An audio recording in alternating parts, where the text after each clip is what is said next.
एक बार इंजीनियरिंग के सभी प्रोफेसर्स को प्लेन में बिठाया गया। फिर अनाउंसमेंट हुई कि ये प्लेन आपके स्टूडेंट्स ने बनाया है। तभी सारे प्रोफेसर उतर गए, मगर कॉलेज का प्रिंसिपल वही बैठा रहा। लोगों ने पूछा, क्या आपको डर नहीं लगता?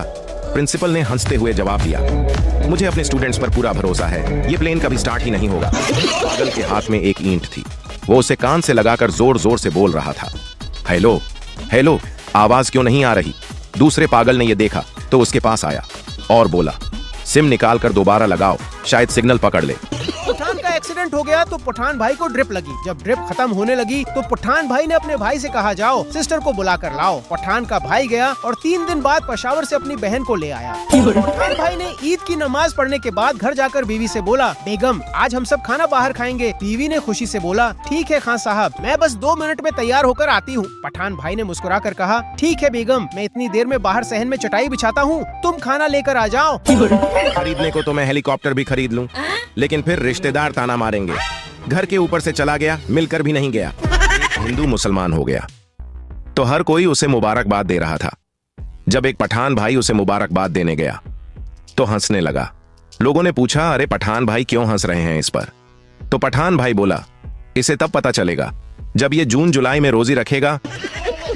भाई का वजन बहुत ज्यादा हो गया था, चलना फिरना भी मुश्किल हो गया। तो दोस्तों ने मशूरा दिया, पठान भाई तुम्हें डॉक्टर के पास जाना चाहिए। पठान डॉक्टर के पास गया और बोला, डॉक्टर साहब वजन इतना ज्यादा हो गया है कि अब चलना भी मुश्किल लगता है, क्या करूं? डॉक्टर ने हंसकर कहा, पठान भाई फिक्र की कोई बात नहीं, रोजाना 10 किलोमीटर दौड़ लगाया करो, वजन खुद कम हो जाएगा। पठान ने डॉक्टर का मशूरा मान लिया। 1 साल बाद पठान ने डॉक्टर को फोन किया। पठान बोला, डॉक्टर हम हैं, वजन तो कम हो गया है लेकिन एक बड़ा मसला हो गया है। डॉक्टर ने हैरान होकर पूछा, क्या हुआ पठान भाई? पठान बोला, डॉक्टर साहब दौड़ लगाते लगाते अफगानिस्तान पहुँच गया हूँ, अब मुझे यहाँ ही रुकना है या सीधा रूस निकल जाऊँ? पठान से बोला, गुस्ल के कितने फराइज हैं? पठान बोला, फराइज क्या होते हैं? टीचर ने बोला, जिनके बगैर गुस्ल नहीं होता। पठान बोला, 4। टीचर बोला, शाबाश, कौन कौन से? पठान बोला, बाल्टी, मगा, साबन, तौलिया। अपने पठान दोस्त से पूछा, क्या तुम हमारी शादी में हवाई फायरिंग करोगे?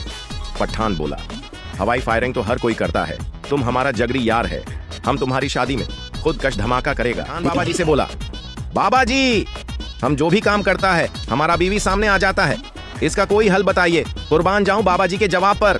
बाबा जी बोले, बेटा ट्रक चला कर देखो, अल्लाह खैर करेगा। भाई अपना रिश्ता देखने गया तो लड़की के वालिदीन ने पठान भाई से पूछा, क्यों बेटा क्या करते हो? पठान भाई ने बोला, जी मैं एडमिन फील्ड में काम करता हूँ। लड़की वाले बोले, बहुत खूब, किस कंपनी में? पठान ने मुस्कुरा कर बोला, जी मैं फेसबुक पर 10 ग्रुप्स का एडमिन हूँ। एक पठान बड़ी देर से खाना खा रहा था। किसी ने पूछा, खान साहब कितना खाओगे?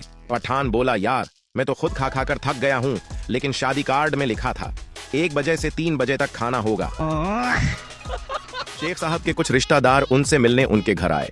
बीवी ने शेख साहब को किचन में बुलाया और बताया कि घर में चीनी नहीं है। शेख साहब ने बीवी से कहा, पति और दूध हमेशा की तरह कम और पानी ज्यादा डालकर चाय बनाओ, बाकी मैं संभाल लूंगा। बीवी ने मेहमानों को चाय पेश की तो शेख साहब ने कहा, इनमें से 1 कप में चीनी नहीं है, वो कप जिसके हिस्से में आएगा, हम कल बीवी बच्चों के साथ उसके घर में मेहमान होंगे। सब रिश्तेदारों ने बिल्कुल खामोशी से चाय को पी लिया।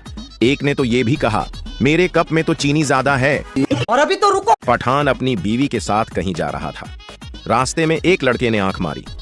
पठान गुस्से से बोला, तुम्हें शर्म नहीं आती, मुझे आंख मारते हो? लड़का पठान से बोला, तुम्हें नहीं, तुम्हारी बीवी को मारी है।